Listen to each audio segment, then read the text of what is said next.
tujuh jenis ini mungkin saya perkenalkan kepada Bapak Ibu sekalian. Yang pertama yaitu kaitannya dengan kerugian keuangan negara. Apapun itu apabila mengakibatkan kerugian keuangan negara yang dananya bersumber dari negara, kayak desa itu bagian juga daripada tindak pidana korupsi. Kemudian yaitu suap menyuap. Nah, saya rasa sudah jelas mungkin kaitannya dengan suap menyuap. Contohnya misalkan nih di sini ada kegiatan yang dilakukan secara swafola. Anggaplah mungkin yang seharusnya pekerjaan itu dikerjakan oleh TPK, tapi ada beberapa pemborong itu menyuap kepala desa, sehingga biar kepala desa menunjuk orang itu gitu. Itu juga bagian daripada tindak pidana korupsi, Bapak Ibu. Baik yang menyuap maupun yang menerima suap itu juga terkena dalam pasal suap menyuap. Selanjutnya yaitu penggelapan dalam jabatan. Nah, penggelapan dalam jabatan ini misalkan ada mungkin beberapa aset desa, contohnya misalkan pada saat Pak Kades, mohon maaf contoh aja Pak Kades ya. Pada saat Pak Kades menjabat sebagai kepala desa, di situ ada pengadaan pembelian mobil untuk Pak Kades.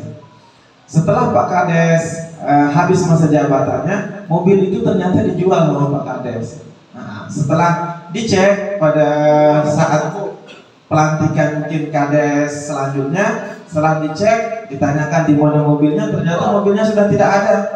Nah, di situ bisa Pak Kades dijerat dengan tindak pidana korupsi.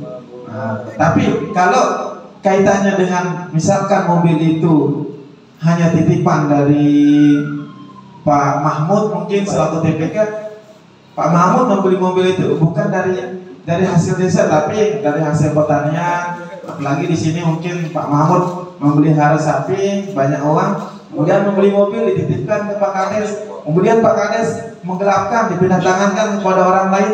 Itu bukan tindak pidana korupsi, tapi itu merupakan bagian daripada tindak pidana penggelapan, tindak pidana biasa. Itu diatur di dalam KUHP, Bapak Ibu. Kemudian yaitu pemerasan. Nah, contohnya misalkan di dalam pemerasan ini Pak Kades menunjuk ada beberapa TPK di desa, biasanya 6 atau 4 orang pada 3 orang, 3 sampai 5 orang, biasanya itu dari kadus dan perangkat desa. Nah, kemudian dalam pelaksanaan pekerjaan Pak Kades ini misalkan memeras TPK, kamu kalau mau angkat jadi TPK, kamu harus berikan saya uang, nanti kamu yang mengerjakan itu. Itu bagian juga daripada pemerasan. Tapi seolah lah kalau untuk di desa Tambak Sari kayaknya tidak ada yang demikian, Bapak Ibu ya. Kemudian perbuatan curang, kalau perbuatan curang saya rasa sudah jelas juga. Kemudian benturan kepentingan dalam pengadaan. Contohnya ini, karena ini ada kepentingan tertentu, misalkan Pak Camat nih. Pak Camat itu di desa itu ada anggaran yang ditetapkan di APBDes untuk kegiatan pembelian mesin Shinso gitu kan, kepada, atau di sini karena ini dalam pertanyaan alat bajak gitu, kayak traktor, pembelian atau pengadaan alat bajak untuk petani desa Tambak Sari. Nah, di sini Pak Camatnya memerintahkan Pak Kades, ini karena kepentingan jabatan mungkin Pak Kades juga gak enak karena ini yang memerintahkan adalah Pak Camat itu.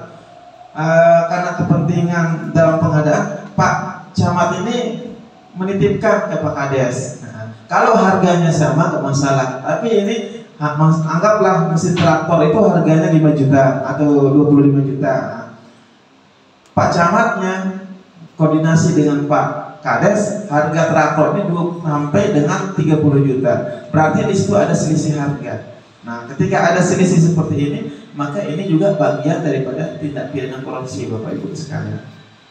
Kemudian gratifikasi. Nah, di sini mungkin saya maklumi adat kita yang ketimuran dari Lombok sampai ke Bima ini, saya rasa agak mirip, Bapak Ibu sekalian, yaitu kaitannya dengan pemberian imbalan. Kita nggak enak kalau kita memberikan imbalan kepada seseorang.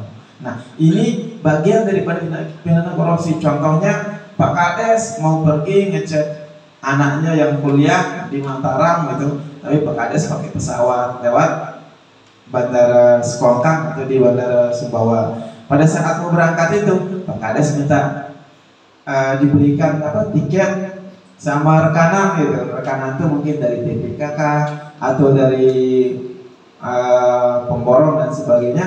Maka ini juga bagian daripada gratifikasi. Ternyata usut ke usut dia memberikan bantuan berupa tiket itu karena ternyata ada pekerjaan yang sedang dilaksanakan oleh si TPK. Kalau tidak ada kaitannya mungkin karena kepentingan saudara, atau mungkin dulu karena hubungannya baik teman sekolah, si pemberi tiket ini dia tidak bertempat tinggal di Tambak Sari, kemudian dia tidak mengerjakan sesuatu di Tambak Sari, itu nggak masalah karena tidak ada kepentingan dengan jabatannya. Atau mungkin misalkan kalau orang sini ada kepentingan dengan jabatan, dia memberikan sepeda motor dan sebagainya. Pak Kades itu kalau nggak salah berdasarkan aturan itu 30 hari paling lambat Pak Kades itu harus melaporkan ke KPK. Pak Kades melaporkan ke KPK dengan alasan saya diberikan sepeda motor sama Pak Mahmud ini. Setelah dilaporkan begitu nggak masalah. Seandainya sewaktu-waktu mungkin ada audit atau pemeriksaan itu ditemukan nggak masalah. Insya Allah aman Bapak Ibu sekalian ya. Saya lanjut. Kemudian terkait dengan pasal yang mengatur terkait dengan beberapa perbuatan di penanganan tindak pidana korupsi, yaitu yang pertama dia harus merugikan keuangan negara. Kalau tidak ada unsur kerugian keuangan negara, itu bagian bukan dari tindak pidana korupsi. Contohnya misalkan dia melakukan perbuatan melawan hukum, tapi unsur kerugian keuangan negaranya tidak ada, itu bukan daripada tindak pidana korupsi. Mungkin dia hanya sifatnya administrasi aja Bapak Ibu sekalian.